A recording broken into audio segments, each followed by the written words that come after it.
Saat ini, dunia sedang diramaikan oleh isu dedolarisasi, alias aksi mengurangi ketergantungan terhadap mata uang dolar Amerika Serikat.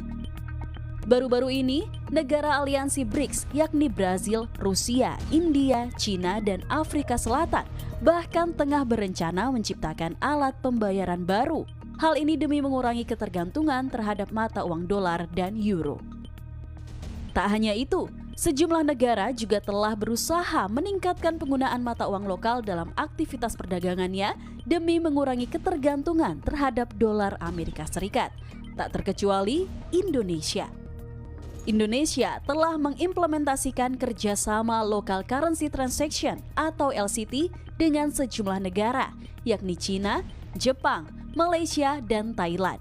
Indonesia juga telah menandatangani MOU kerjasama LCT dengan Singapura pada 29 Agustus 2022 dan tengah dalam tahap penjajakan untuk mengimplementasikannya pada tahun 2023. Tak hanya itu, seluruh negara anggota ASEAN bahkan sepakat untuk melakukan kerjasama LCT dalam pertemuan Menteri Keuangan dan Gubernur Bank Sentral ASEAN di Bali pada bulan Maret 2023. Ekonom senior yang juga Menteri Keuangan periode 2014 hingga 2016, Bambang Brojonegoro menilai banyaknya negara yang bersikap ingin meninggalkan dolar Amerika tak lepas dari kondisi dolar Amerika yang saat ini sedang mahal. Ini kan karena kebetulan dolarnya sedang mahal, ya. Dolar sedang mahal sebagai akibat tingkat bunga yang relatif tinggi, ya, sebagai juga konsekuensi dari kebijakan menahan inflasi. Sehingga banyak negara yang barangkali khawatir, ya, kalau ketergantungan terhadap US dollar itu tidak hanya akan menghambat perdagangan, ya, menghambat trade, tapi juga barangkali bisa menciptakan semacam ekonomi biaya tinggi, ya, dengan mahalnya dolar tersebut, dan barangkali dolar menjadi lebih langka, ya, dengan harga yang relatif tinggi tersebut. Nah, karena itulah dengan payung ada yang multilateralisme seperti ASEAN atau seperti BRICS, maka diupayakan kerjasama, ya. Ada yang idenya adalah penyatuan mata uang atau mata uang bersama, ada yang lebih kepada konteksnya adalah kerjasama pemanfaatan mata uang domestik. Dolar Amerika Serikat sendiri mulai menjadi penguasa dunia sejak tahun 1920-an dengan menggeser pound sterling Inggris.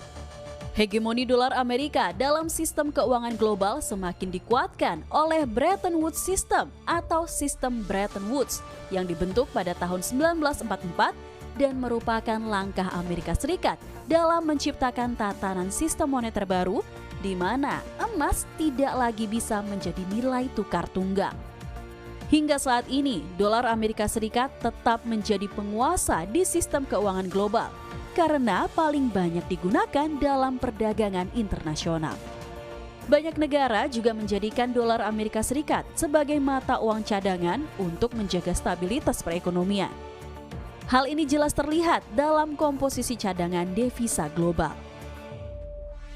Berdasarkan data dari Dana Moneter Internasional atau IMF, porsi cadangan devisa dalam dolar Amerika Serikat di akhir 2022 mencapai 58,36% dari total cadangan devisa global. Disusul euro yang mencapai 20,47% dan yen Jepang yang mencapai 5,51%.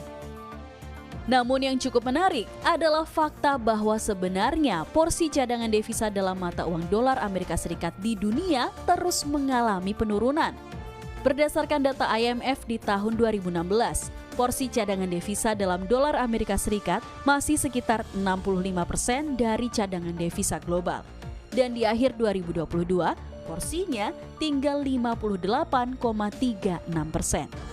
Sebaliknya, porsi cadangan devisa dalam renminbi atau yuan Cina justru terus meningkat. Di tahun 2016, porsi cadangan devisa dalam renminbi baru sekitar 90,8 miliar dolar Amerika Serikat atau sekitar 1,1%.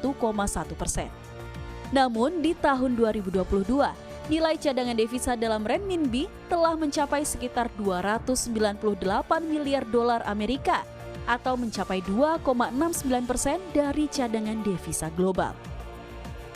Terkait berbagai fenomena tersebut, Kepala Ekonom Bank Sentral Asia, David Sumual, mengatakan bahwa tren yang terjadi saat ini memang tengah menuju ke arah penggunaan multi-currency. Dan pertanyaannya sekarang, apakah yang selama ini kita sebut sebagai safe haven itu masih tetap safe haven? Ya, ke depannya currency-currency yang sering kita sebut sebagai safe haven. Dan ini sangat ditentukan tentunya dengan perkembangan geopolitik maupun perkembangan ekonomi global maupun domestik di negara-negara utama dunia tadi, seperti saya sebut Jepang, China maupun Amerika ya, ataupun juga termasuk Eropa. Nah, ini kita lihat saja bagaimana perkembangannya, tapi saya melihat trennya kelihatannya memang ke arah yang kita bicarakan tadi ya, menuju dunia yang lebih ke arah multi currency dan multipolar.